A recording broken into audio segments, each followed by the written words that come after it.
Olá, meus amigos, minhas amigas, muito boa tarde. Estamos aqui em pleno feriado de Tiradentes, nesse 21 de abril de 2020, para conversar com a nossa amiga querida Gisele Grueninga e discutimos um pouco de direito e psicanálise. Boa tarde a todos, em tempos de pandemia. De esperança, não uma mensagem de problema e assim por diante. Então vamos esperar a professora Gisele conectar. Gisele, já está online, Gisele? Já estou online, está me ouvindo? Perfeitamente bem. Que elegância com esse óculos. A minha amiga é muito elegante. Fico feliz de saber que a pandemia... Ó, era esse. Não, sim, mas põe aquele outro. Aquele outro é mais chique. Então, uma alegria estar com a Gisele nessa tarde de hoje. E eu combinei com a Gisele que, ao contrário da minha live de ontem com o Tartucci, que foi a live da desesperança, do caos, da tragédia, nós iríamos fazer uma live hoje, eu e a Gisele, para trazer o lado positivo da pandemia, para trazer o lado da releitura da pandemia e um lado de esperança de dias melhores. Então, Gisele, muito obrigado por ter aceito esse meu convite. Muito obrigado por ter disponibilizado o seu tempo. Eu sempre começo essas lives pandêmicas, Gisele, com uma pequena nota pessoal. A minha pessoal que eu fiz ontem foi que depois que o meu exame deu duplo negativo, que eu não tenho nem o vírus, nem estou imunizado, a quarentena prossegue, mas com uma vantagem, sabendo que eu não estou passando a doença para ninguém. Então, pude visitar meu pai, minha mãe, foi excelente. Sei que você também está com a sua reclusão, tá certo? Aí em Campos do Jordão, com a família. Então, para suas palavras iniciais, Gisele, muito obrigado. Bom, eu é que agradeço o teu convite, Simão, e realmente essa live, ela surgiu da necessidade de nós repensarmos essa pandemia com tantas notícias negativas que nós estamos todos submetidos. Então, vamos pensar nessa live, e eu gosto sempre de pontuar, né, com o psicanalista, eu gosto de pontuar também o significado das palavras, né, e não é à toa que nesses tempos de profunda angústia, profundo medo, estamos todos fazendo live para mostrar que estamos vivos, né, e quase que combatendo esta situação que estamos todos muito submetidos, né?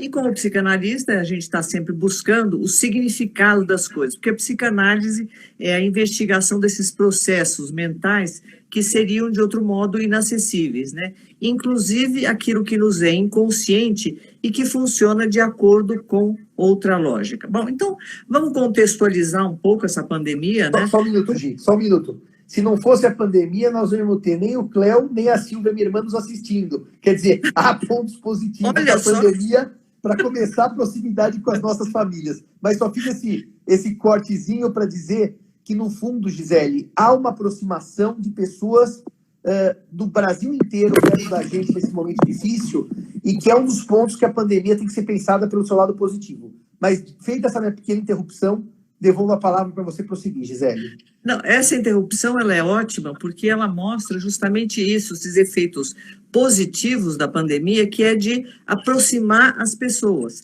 Tá certo que também a gente tem visto, né, algumas estatísticas, e hoje eu li uma estatística muito curiosa, né, de 432%, não sei de onde tiram os números, né, no aumento da violência doméstica, e realmente ela tem acontecido muito, né, porque nesses tempos de convivência que nós não contamos com outras formas e até outros escapes que estávamos acostumados, né, estamos todos confinados, um pouco temerosos, mas tem um lado muito positivo, que estamos, meu telefone está caindo, ele está rebelde, né? Eu tentei, vamos ver se agora ele se equilibra, né?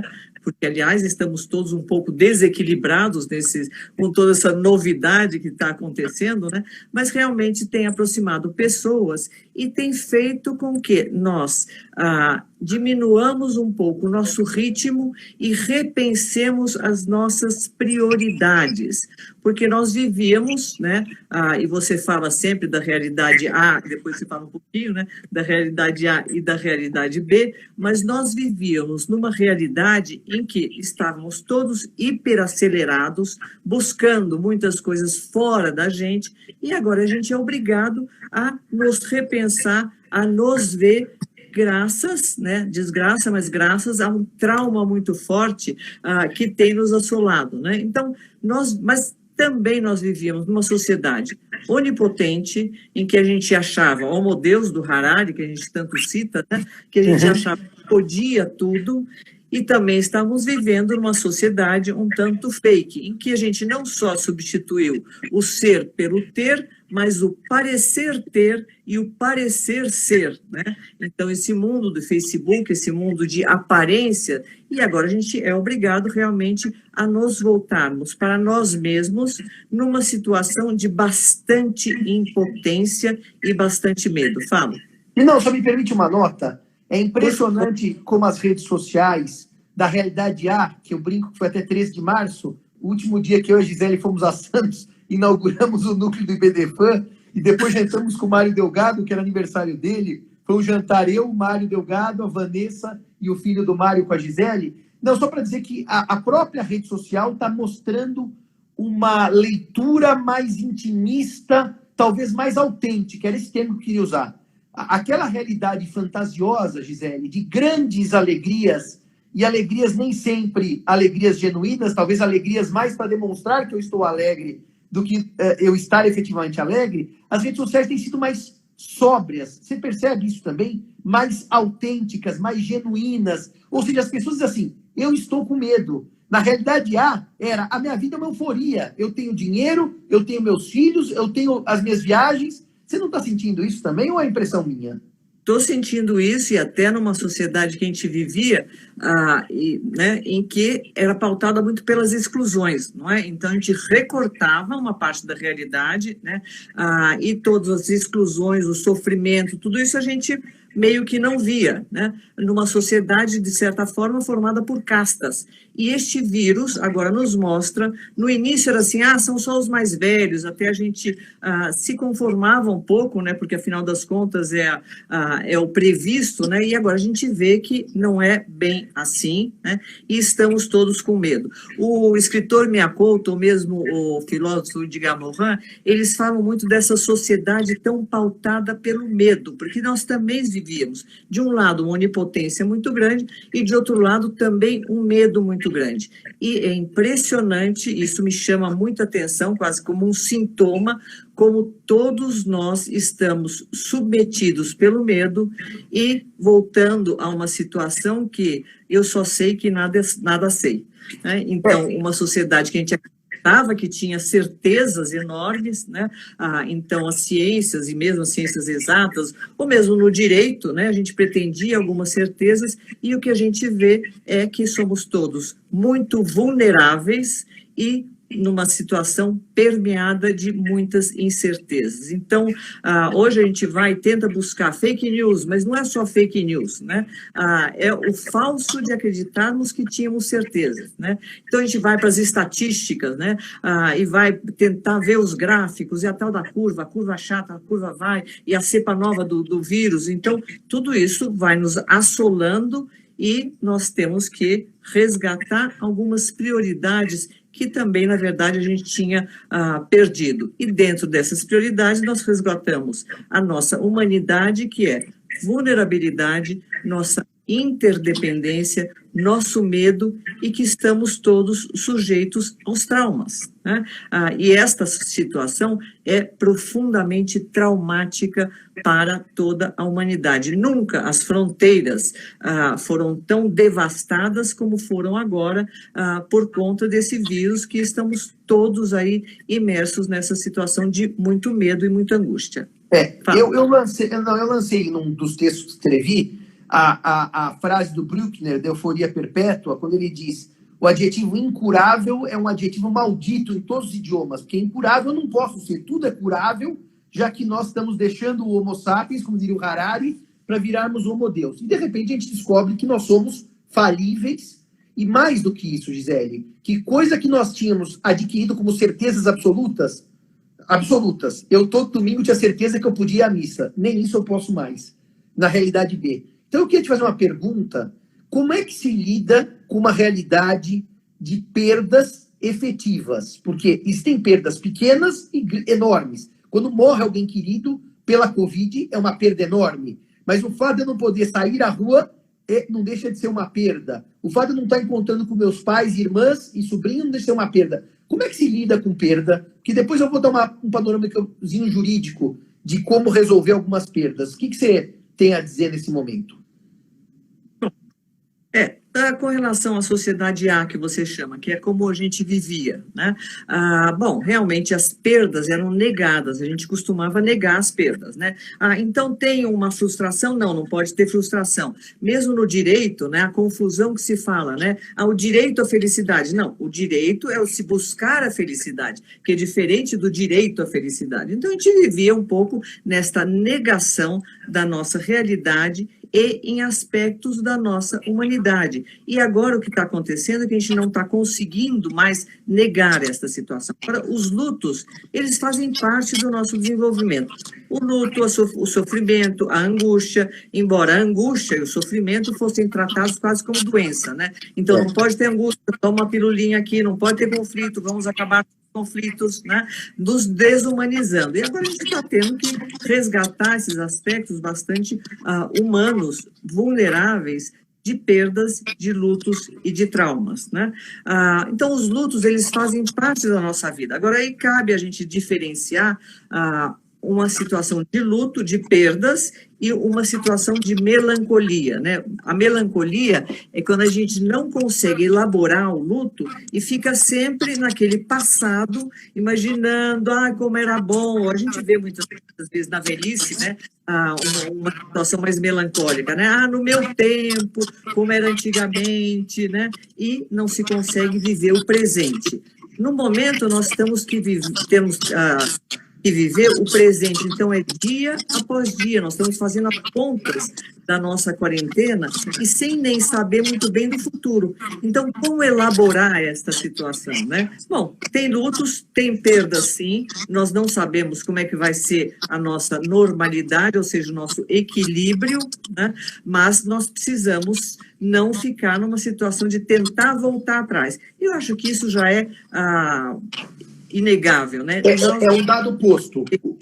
O mundo como nós conhecíamos. É um dado né? posto. A realidade A não volta. O que vem é a C, que não é a A. Ou seja, nós não estamos numa pausa que daqui a pouco faz de conta que apaga e volta a 3 de março. Nós estamos numa realidade que é diferente, a que virá será diferente. E, Gisele, como é que a gente consegue, nesse momento, se autoajudar para romper com esse ciclo melancólico, que não é positivo, aceitando os próprios lutos, as próprias perdas, e ao mesmo tempo, talvez com uma mensagem de que, o Lucas é meu afilhado, Gisele, está rindo para o padrinho. Manda um beijo, Ana, para o Lucas. Então eu pergunto para você, Gisele, como é que a gente se autoajuda nesse momento que dá uma sensação melancólica? Porque o isolamento, ele tem 2 ou 3 problemas que nós vamos discutir aqui. Um é o convívio com o outro, que você falou da violência doméstica, por exemplo. Isso é um problema de desajuste no convívio com o outro. E o outro é convívio comigo mesmo, né? Porque as pessoas isoladas estão convivendo com si próprias.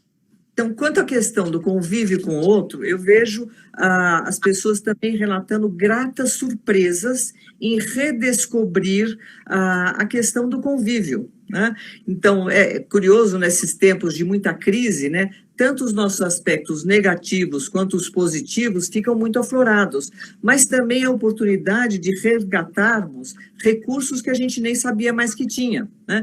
Então, por exemplo, tem muita gente que, olha, mas não é tão ruim assim ficar em casa. Opa, né? E independente da casa que for, não precisa ser a casa da Rede Globo, né? Como a gente está brincando, né? Mas independente disso, quer dizer, é resgatar o bom de estar com as pessoas. E, por outro lado, também, né, tem as situações de choque, então, relatos vão acontecer e já estão acontecendo, pedidos de divórcio, né, porque a situação fica mais evidente. Então, aquilo que a gente conseguia até disfarçar também fica mais evidente. Agora, quando você fala em autoajuda, né, nós temos que, a gente fala em solidariedade, né, mas também a gente precisa ser um pouco solidário com a gente mesmo, né? Então, aceitar um pouco, né, as nossas falhas, as nossas dificuldades, sem tomar tudo isso como se fosse doença. Então, aí eu volto ao que eu estava falando com relação à angústia, né? Então, a angústia não pode ter angústia. Não, a gente pode ter angústia, pode sofrer, né? Então, o sofrimento e uma certa depressão, não no sentido patológico, mas o sofrimento faz parte da vida, né? Não há vida sem sofrimento. O que a psicanálise procura mostrar é que tem uma quantidade de sofrimento desnecessário, sobretudo quando a gente não sabe por que a gente está sofrendo. Então, a gente nega, atribui a responsabilidade ao outro, né? Fica reclamando muito, né, da vida e tudo isso, mas, na verdade, a gente tem que ser um pouco solidário com a gente e aceitar as nossas particularidades, a nossa imperfeição, as nossas idiosincrasias ou até aí as nossas neuroses. A brincadeira é, bom, a gente tem direito, cada um tem direito também a ter as próprias neuroses, né, ou ter, né, as suas formas de ser, né, tem gente que é mais histérico um pouco, tem gente que é mais obsessivo um pouco, e aí a gente vai né, se aceitando, né, tem gente que é hiper feliz. Isso é uma coisa que eu queria pontuar, Simão. Pera só um pouquinho. A gente falou assim. Só um pouquinho. O Nazar põe que, para angústia, o melhor amigo do homem é o uísque, que é o cachorro engarrafado. Eu só te interrompi para fazer essa nota jocosa, porque é incrível as notícias da venda de álcool ampliada nessas épocas de quarentena. Você viu essas notícias? Que as pessoas estão bebendo mais por estarem isoladas? Bom, olha, então os resultados, então vamos falar do lado negativo, né? Os resultados, né? Aumento de violência doméstica, possivelmente aumento de desequilíbrio mental, de famílias disfuncionais, inclusive de suicídios, falta de sentido na vida, quer dizer, tem uma série de modificações aí que vão acontecer e que vão precisar muito da atenção à nossa saúde mental, não só a nossa saúde física, mas a nossa saúde mental, nosso equilíbrio precário, né, vai precisar realmente de muita ajuda. Então, sim, né? Agora você falou assim, como é que a gente procura autoajuda, né? Então, sendo mais compreensível e solidário consigo mesmo. E também buscando os pares. Não é à toa que nós temos buscado os pares, inclusive nessas lives e conversas que estão acontecendo de uma forma diferente. Outra coisa do que dar palestra, né, do que dar uma aula, é que agora a gente vai vendo a interação. Então, conforme a gente está falando aqui, as pessoas vão falando, olha, está aqui, eu sou assim, eu sou assado, e tem esse outro tipo de interação. Então, é buscar realmente essa interação com os nossos pares, sobretudo, não é que o outro está sofrendo e eu estou muito bem, né? Ou então a culpa é do outro, né? Estamos todos sofrendo, vamos abaixar a nossa bola um pouco, estamos todos sofrendo, todos com dificuldade, mas também todos empenhados em descobrir algum caminho que possa ser melhor. Eu não concordo muito com a visão hiperotimista, embora eu seja otimista crônica, né? Mas hiperotimista, nós vamos sair melhores, né? Então agora vamos ficar todos lindos, maravilhosos. Não é bem assim, né? Peraí, gente, peraí. Só vamos falar daqui a pouco. Eu não quero que você fale do futuro, porque eu acho que no futuro eu queria depois fazer um link. Mas eu só queria prosseguir o seu próprio raciocínio. No fundo, nós temos que ter, na minha leitura, e não sei se você concorda, uma certa humildade diante das limitações impostas pela pandemia. E uma própria aceitação das nossas limitações enquanto seres humanos, porque somos animais e como os animais somos mortais. E de repente, a ideia da imortalidade do Harari, debelamos a guerra, a peste, a fome, e agora nós vamos viver a busca da felicidade, que você começou dizendo isso na sua observação, isso parece que está sepultado. Aliás, questões até que eram ultra relevantes, na realidade demos que multar ou não quem cospe no chão. Hoje, cuspir no chão é o menor dos problemas, porque você não tem chão para cuspir, você não pode ir para a rua. Então, eu só queria resgatar com você, do eu comigo mesmo, porque eu acho muito importante a gente falar isso para quem nos ouve e para quem nos assiste, que é um momento que a Rainha Elizabeth talvez tenha tido muita felicidade no discurso dela, de slow down, olhar mais para a gente mesmo, com mais generosidade, ou seja, menos cobrança, menos aquela índole do meu Deus, eu fracassei, meu Deus, minha vida é uma porcaria, e com a índole de autocomiseração, dar chance da gente passar pelo nosso sofrimento. Esse é um caminho saudável nesse momento para nós todos, Gisele? O único caminho possível, né? Aceitação da nossa condição humana. E você até citou os animais, e você tem falado muito, né, a respeito do direito dos animais, né? Eu assim, bom, somos animais racionais. A gente isso também se quebrou, né? Porque nós somos animais bastante irracionais. Então, precisamos aceitar, sair desse pedestal que a gente se colocou, né? Tão onipotentes, racionais, lógicos, né? Todos temos nosso inconsciente, todos temos as nossas dificuldades, todos temos os nossos aspectos, entre aspas, psicopatológicos. Eu sempre cito aquele título do texto de Freud, né? Psicopatologia da vida cotidiana. Isso a psicanálise quebrou, né? Não tem o médico e o doente, né? O são e o louco, né? Todos nós temos esses mecanismos de defesa que, aliás, são muito úteis, né? E nós precisamos dele. Então, vamos ser solidários, empáticos, inclusive para conosco mesmo. E aí a gente pode, né, buscar um caminho que seja um caminho mais razoável, de menos exigência, tanto comigo quanto com o outro, porque nós estávamos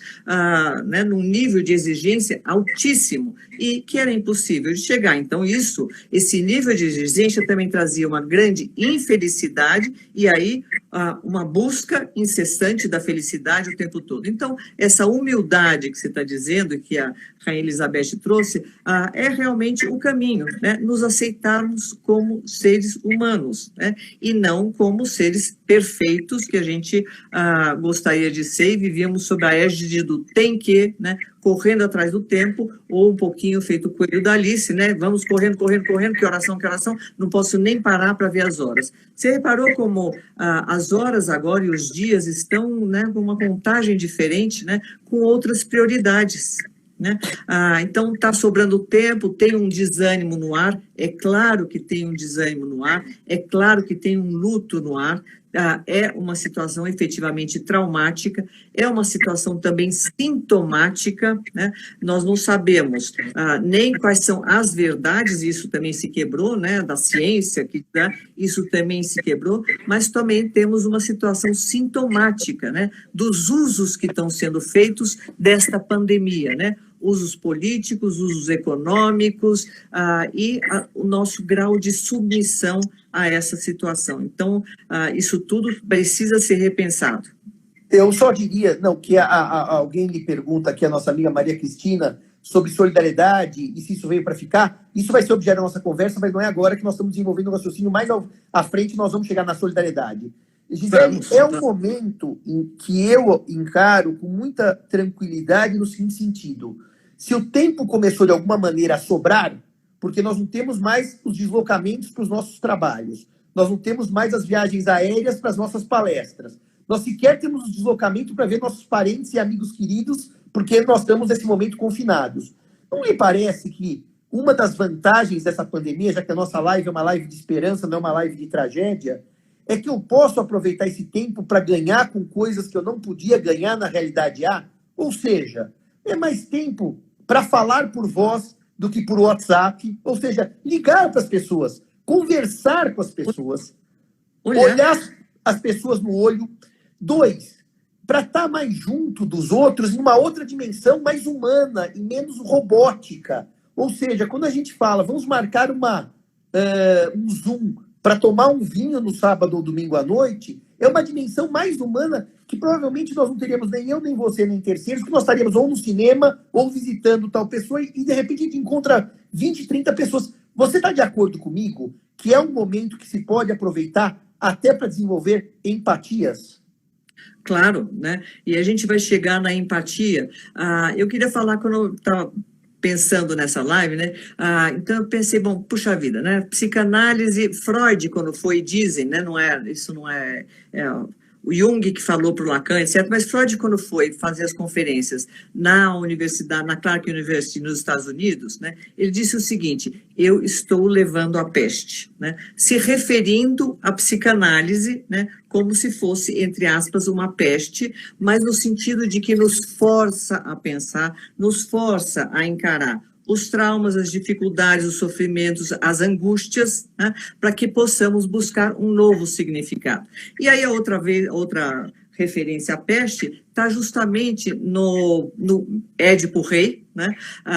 Complexo de Édipo, que todo mundo sabe, mas complexo de Édipo vai muito além de casar com a mamãe ou casar com o papai e matar o outro, né? Mas é o paradigma que é utilizado pela psicanálise para pensar o desenvolvimento do ser humano, inclusive nos seus aspectos éticos e morais, né? E Tebas estava sob uma peste e Freud é confrontado com um enigma, né?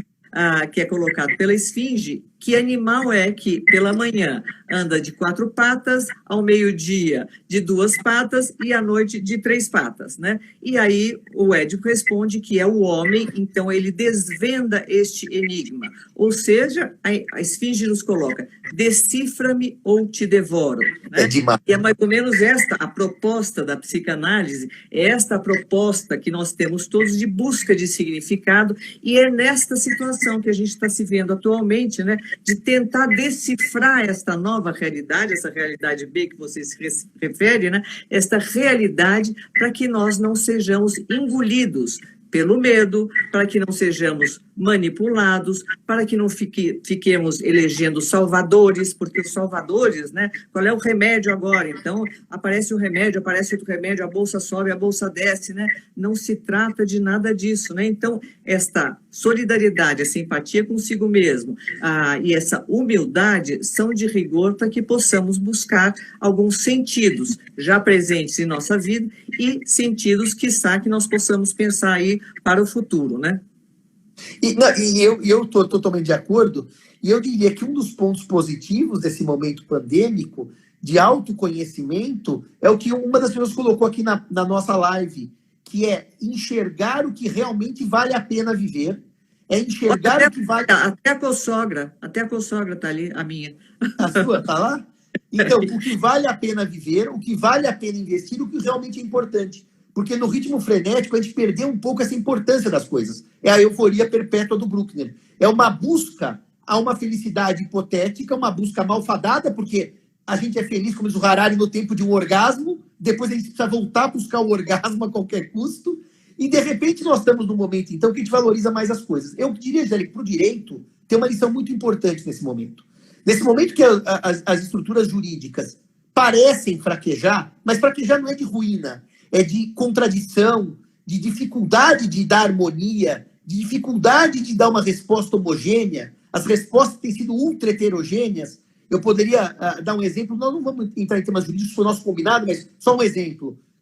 Para ou não para de pagar aluguel se sua loja está fechada no shopping center? O pai tem ou não tem visita do filho? Nós não vamos entrar porque nós não nos propusemos a isso, mas quando o direito parece apresentar uma situação que eu diria caótica, ou de ruína, ou de auto-implosão, ele começa a oferecer para a gente soluções muito interessantes. Então, por exemplo, aqueles que estão mais dispostos a conversar com cessão recíproca de posições, ou seja, eu cedo um pouco e você cede um pouco, essa live não é para dizer assim, a mediação resolve todos os problemas, mas resolve muitos. É para mostrar que, eventualmente, as soluções que o direito está propondo agora são soluções de composição.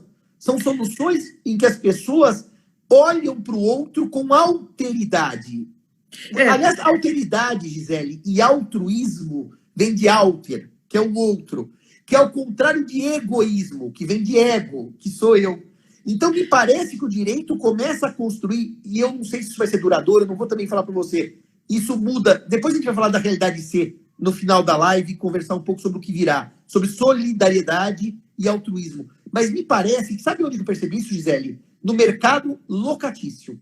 Os locadores e locatários estão amplamente conversando para achar uma solução harmônica. Ah, sim, não, mas eu conheço os intransigentes. Claro, o ser humano é intransigente por natureza. Mas nesse momento, diz a nossa ouvinte, e eu estou sentindo que o direito começa, nessa realidade B, a se apropriar dessas concessões, Gisele, como algo importante, como algo para construir soluções jurídicas mais justas. Então, eu vejo isso com otimismo, sabe? Eu vejo um lado positivo na pandemia. Não sei se você também tem enxergado dessa maneira. Absolutamente claro, né?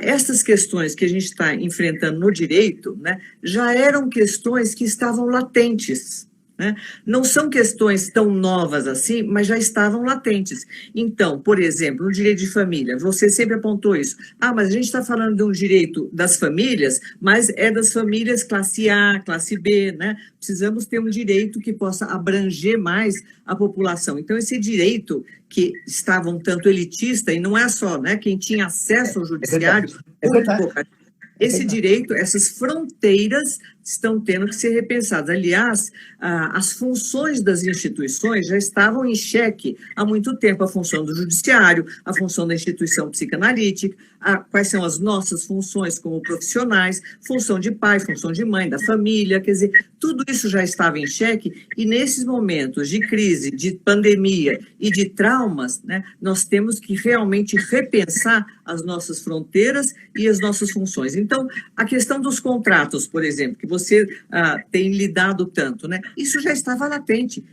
Os nossos contratos, e aí eu digo contratos, inclusive usando uma certa liberdade, os nossos contratos afetivos, sim, os nossos contratos familiares, eles vão precisar ser repensados. Como a nossa forma de lidar com os conflitos, com os impasses e a judicialização dos conflitos, que tanto tem se falado, tudo isso, a mediação já vinha vindo há muito tempo. E agora, pessoal, opa, peraí, né? Mas tem outras formas, né? Então, vamos buscar um entendimento que seja na base da conversa, da possibilidade de reflexão, da possibilidade de se colocar binário, concordo, discordo, né? Contra, a favor, vítima, algoz, né? Então, vamos realmente enxergar as nossas relações como as relações de interdependência.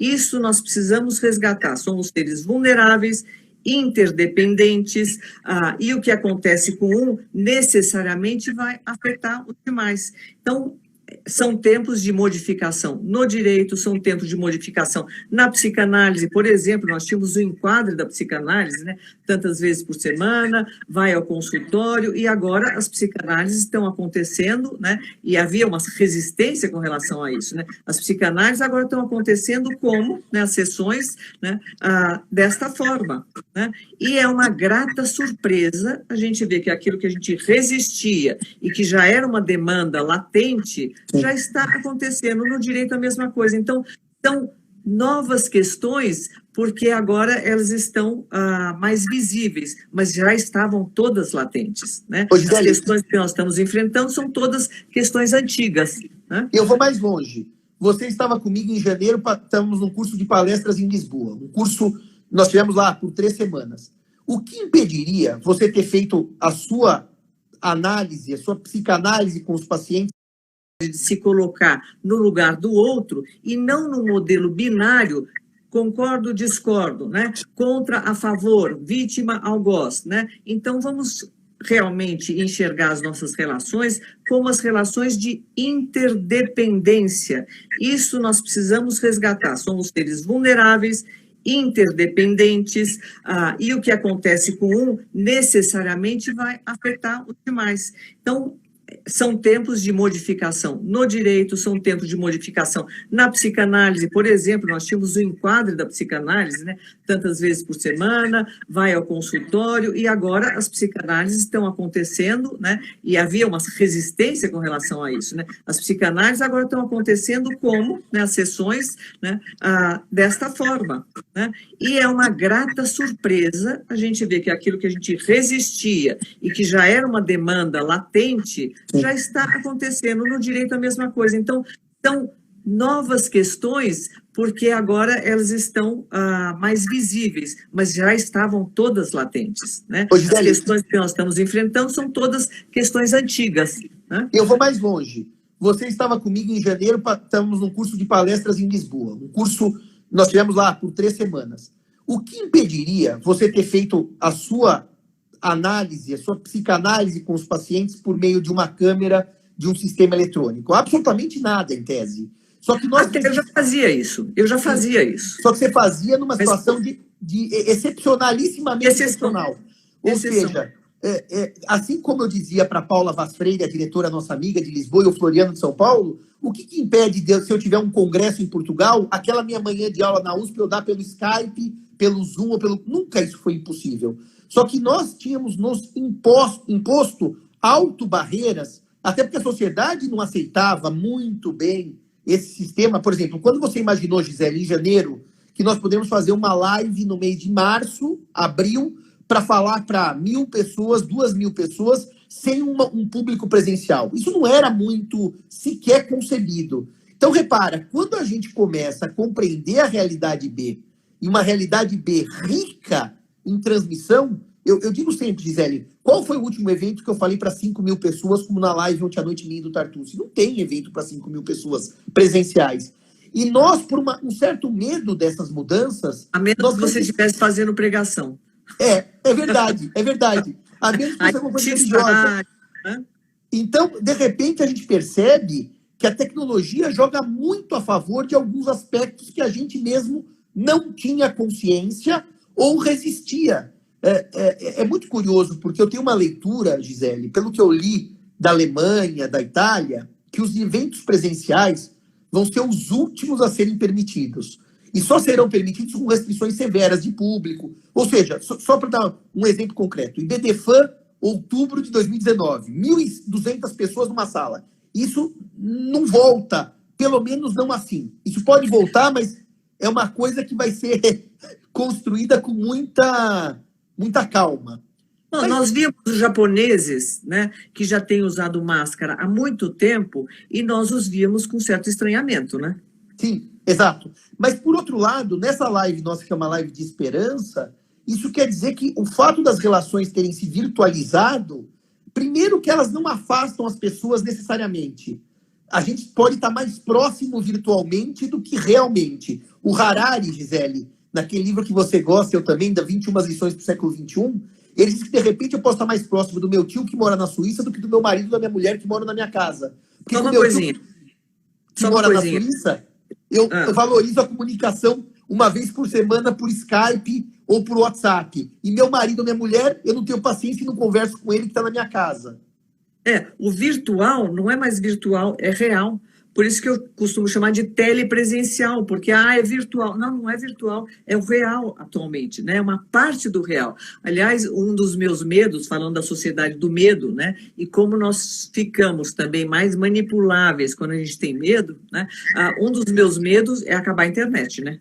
A gente ficar sem internet. Aí a coisa vai pegar um pouco mais, né? Então, a gente precisa aí cuidar disso. Mas tem sido algumas descobertas, sabe, que nas situações de luto, nas situações de sofrimento, a gente também faz, a duras penas, algumas descobertas, e essas descobertas nos abrem novos caminhos, são recursos. Nós não conseguimos, isso é próprio do ser humano, nós não conseguimos viver só com o não e com o limite. Em termos das crianças, muitas vezes se fala, então a falta de limite, falta de limite, falta de limite. Não, não basta o limite, tem que ter o limite e a possibilidade. Nós não vivemos só nos limites. Então, é sempre as duas coisas. O limite, o não, né? O que não é permitido e as possibilidades. Então, a gente agora está se vendo com uma série de limites e limitações mesmo, mas nós vamos encontrar possibilidades, porque felizmente, e aí eu resgato um pouco, né, da correspondência de Freud e Einstein, né, no final da guerra, que eles tiveram essa correspondência, que é muito citada, né, e o que Freud fala mais ou menos, mas é que enquanto prevalecer a libido, ou seja, porque tem impulso de vida e impulso de morte, né? Eu amo essa frase. Eu amo essa frase. Eu amo essa frase. Estaremos por aqui, né? Ou seja, a humanidade continua. E libido quer dizer também criatividade, a busca pela vida. Então, a gente tem que ter, diz a música também, né? Fé na vida, né? Então, realmente tem que ter fé na vida, mas para isso precisa ter uma posição realista e não negar a situação. Aliás, uma outra palavra que tem surgido, né? O negacionismo, né? Então, negar a realidade, né? Acreditar que a Terra é plana, toda aquela situação, né? Mas é aceitar realmente também as nossas limitações na capacidade de apreender a situação. né, de aprender o que está acontecendo. Isso está sendo muito difícil, até pelo mau uso, né, que está sendo feito também de toda esta pandemia, né. A psicanálise fala de uma forma interessante, né, do benefício secundário do sintoma ou da doença. Né? Então, é quando a gente usa, né, algum problema que a gente tem, e a gente meio que pega uma carona nisso para fazer um mau uso. Né? E a gente vê o mau uso, né, o benefício, o malefício secundário, né, da pandemia que está acontecendo com o mau uso que tem sido feito dela, e inclusive das nossas vulnerabilidades. Então, uma das coisas importantes é resgatarmos a nossa potência. Apesar de estarmos bastante impotentes, mas é resgatarmos a nossa potência, de buscar significado, de poder pensar e sabendo das nossas limitações, né? Ou seja, resgatar nós mesmos nisso, né? No fundo, nós vamos agora que temos 37 minutos de conversa, começar a pensar o que sobra pós-pandemia, quando nós voltarmos para a rua. Solange, eu e a Gisele, nós propusemos a não falar hoje sobre guarda, alimentos, nós vamos falar da visão geral da pandemia. Até um dia a gente pode falar de direito de família, mas realmente não é hoje o nosso objetivo. Nosso objetivo é exatamente esse, é uma reflexão de presente, que é um presente que conforta, e de futuro. Mas só para dizer duas coisas, Gisele, já vamos falar um pouquinho de futuro, tá? Do que está para surgir. Temos vários amigos nos assistindo, o Suetônio lá de Natal está nos assistindo, a Gabriele Toasa, e gente do Brasil inteiro aqui nos assistindo. Beijos para todos. A gente fica super feliz com isso, de num feriadão estar encontrando tantos amigos. O livro que eu citei do Harari é o 21 lições para o século XXI. Eu vou fazer uma nota rápida e vou devolver para a Gisele, para a gente pensar em dois temas que aparecem muito por escrito aqui na nossa timeline. Solidariedade e o que sobra na realidade C, aquela que vem depois. Mas, só para falar uma coisa para o Harari, eu dou uma firme recomendação. Eu citei agora 21 lições para o século XXI. Acabei de citar agora. Eu não recomendo que leiam 21 lições antes de lerem o Homo Deus. O Homo Deus, a Gisele que me deu de presente, portanto é uma homenagem. A Renatinha, filha do Jones, lá de Pernambuco. Vitória, Espírito Santo. A Gisele me deu o Homo Deus. Ela sabe a impressão que a obra me causou. Aliás, mudou minha vida, ela sabe disso. Se olharem meu Facebook, meu Instagram, a cada 100 postagens, 30 são do Harari. Então eu não sou um homem muito criativo. Mas para dizer que não comecem pelas 21 lições. Façam uma lição de casa. Aliás, agora que nós temos tempo, comecem pelo Homo Deus e depois ele ressignifica um pouco disso no 21 lições do século XXI. Ou até começar pelo Sapiens, né? Eu digo assim, o ideal seria fazer a leitura em ordem. Sapiens, Homo Deus e 21 lições. Mas para quem está com a Cascavel também, terra do Ale Barbosa, nosso amigo, mas para quem está com o tempo mais curto, porque está com outras prioridades, pelo menos leiam o Homo Deus, né, Gisele? Acho que o 21 lições, ele chega a ser, às vezes, traumático. É um livro difícil, ele é muito pesado. E o Homo Deus, ele tem um diálogo que ele é mais acolhedor, vamos dizer assim. Né? O 21 lições, ele é um pouco traumático, até por este momento. Né? Isso é uma outra coisa, né? A gente precisa saber se poupar também. Né? Então, as recomendações, olha, cuidado, não ficam vendo todas as notícias negativas, etc. Mas é saber dos nossos limites também, né? E saber se poupar também, respeitar a si mesmo, né? E não se infligir mais sofrimento do que o que a gente já está passando, né? Eu digo sempre para o Bunazar, em amplas conversas nossas, Gisele, que a gente também sobrevive graças aos nossos próprios auto-enganos. Um auto-engano patológico, ele é destrutivo, mas o auto-engano benéfico, parar de ver notícia ruim para assistir a um programa de televisão e dar uma risada, não é exatamente uma coisa que a gente não possa se dar o direito de deixar um pouco a realidade nua e crua afastada, sem a patologia de se alienar, mas para ter prazer em certos momentos.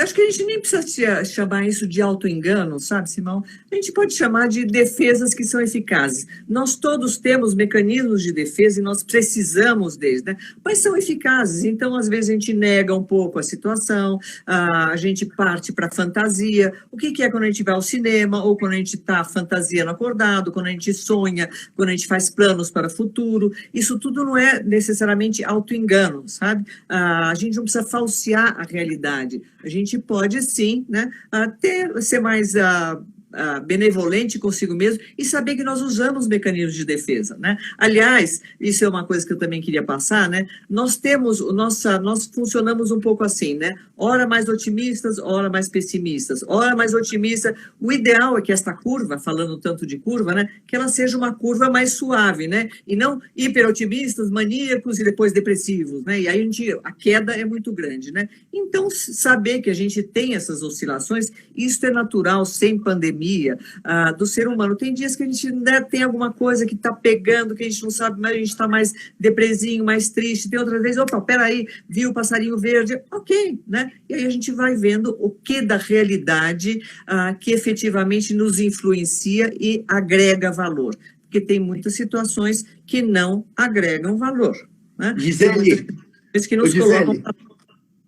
Só deixa eu falar uma coisa, nós vamos sair para o futuro, que nós estamos já chegando no nosso limite da live. Mas que dia que nós vamos encontrar na mesma live o Cléo, o Alexandre, a Silvia, minha irmã e a Ana Paula? Olha as coisas boas da pandemia. Todas as famílias reunidas e nós reunidos. É verdade que nós podíamos estar essa hora num cinema, mas tem uma live. Agora, Gisele, a sua impressão, as pessoas têm... talvez de maneira até um pouco messiânica, aí messiânica, ou Antônio Conselheiro, Canudos, né?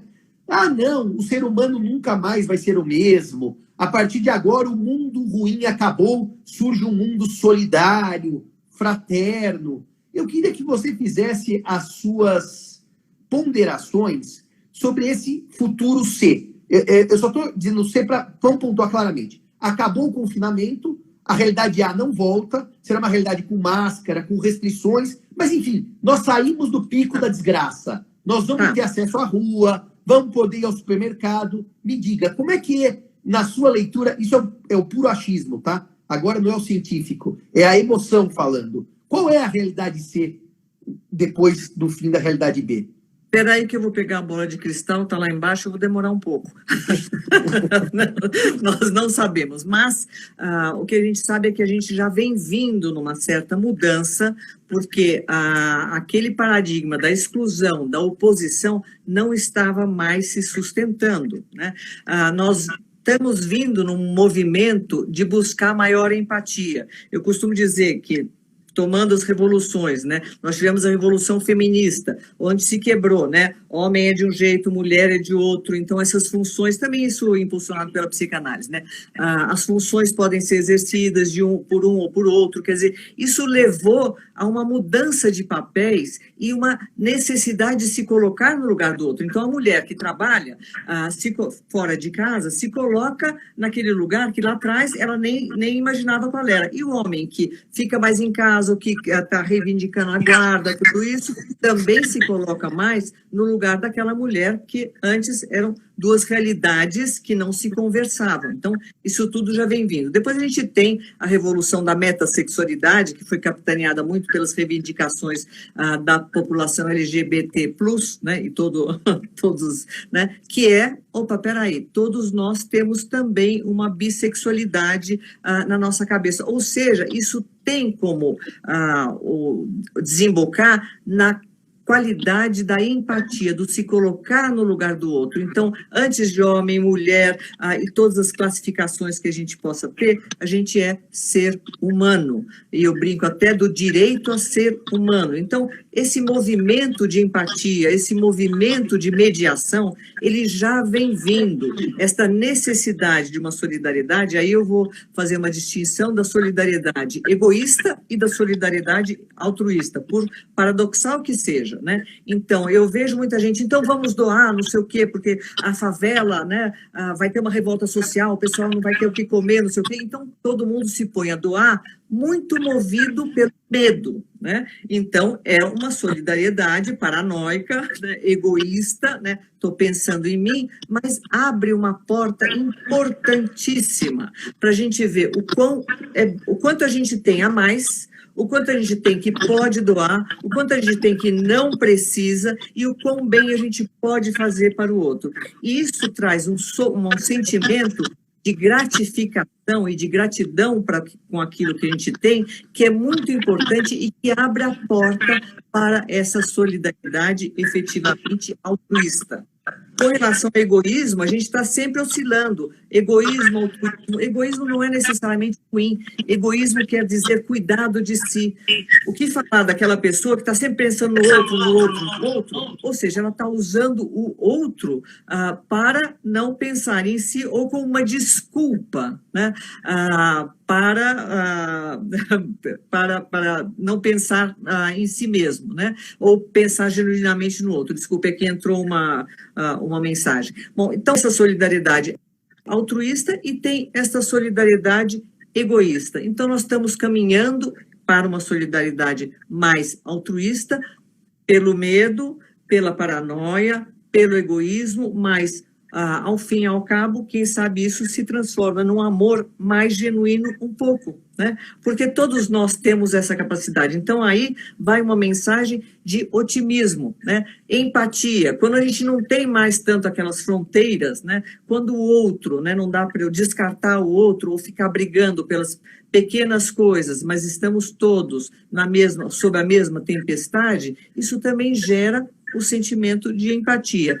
E ainda com uma nota final, né, queria dizer que no início eu estava pensando que as crianças iriam sofrer muito com essa situação, né, porque uma geração hipersocializada, que está acostumada a ter todas as vontades satisfeitas, né, e o tempo todo uma agenda muito corrida, e o que a gente está vendo é que as crianças não estão sofrendo tanto quanto a gente imaginava, pelo contrário, né, está sendo gratificante até aqueles que têm, aqueles que podem ter a companhia e o concurso mais cotidiano dos pais, né? Então, isso é curioso, como a gente também pode aprender com as crianças daquelas hipernecessidades que estávamos criando, né? Nós criamos demandas, criamos dificuldades, como se diz, para vender facilidades, né?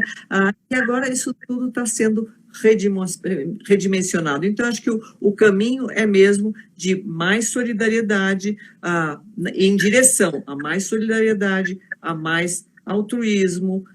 E, aliás, Simão, você não percebe que muita gente se sentia até culpada de ter demais?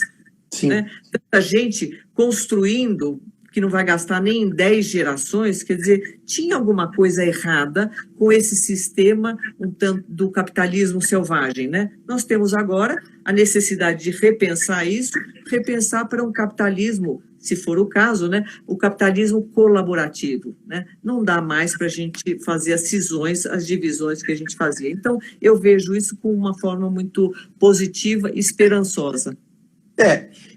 Eu vou dar minhas palavras finais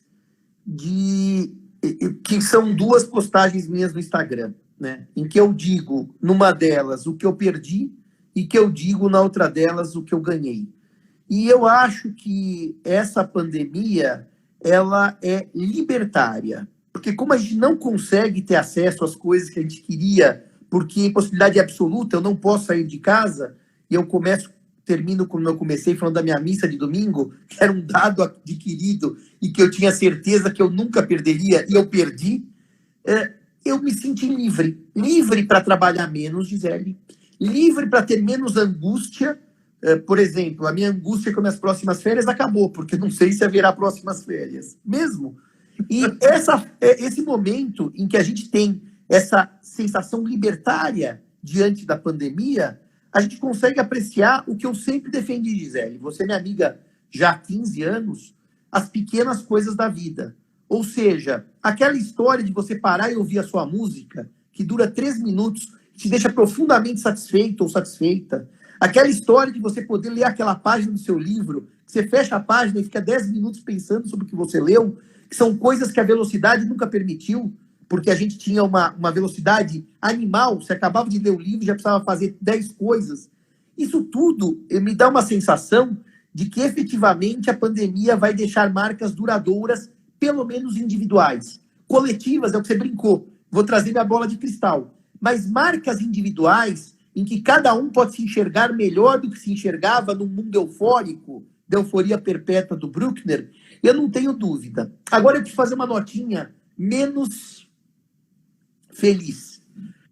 aproveitar aquele café expresso, é isso mesmo. É exatamente isso. É tomar o seu café com calma. É tomar o seu café olhando para a vida sem aquela ansiedade. Mas eu tenho que fazer uma nota só menos feliz sobre egoísmo e altruísmo, sabe, Gisele? Você sabe disso? Nós temos uma marca em comum que a gente gosta muito de ler, e eu sou paranoico e viciado em livro, e eu leio, agora estou lendo 4 livros ao mesmo tempo, porque eu não consigo mais ler um só, porque me dá enfado. Como eu não saio de casa, eu preciso fazer avaliação dos livros. Antigamente eu pegava um e acabava. Mas está sendo prazeroso também, viu, Gisele? Talvez seja uma coisa que a realidade se mantenha. Ler 4 livros de 4 estilos distintos. Não 4 romances ou 4 livros históricos, são 4 livros distintos. Mas eu li A Servidão Humana, do Somerset Maugham, e parei no meio. E a Gisele sabe por que eu parei no meio? Porque o Somerset Maugham, ele cria uma personagem, que é a personagem central, que é um sujeito que lembra muito o estrangeiro do Meursault, o Meursault do Estrangeiro, do Camus, que é um sujeito sensorial. Ele não tem a dimensão profunda da existência humana.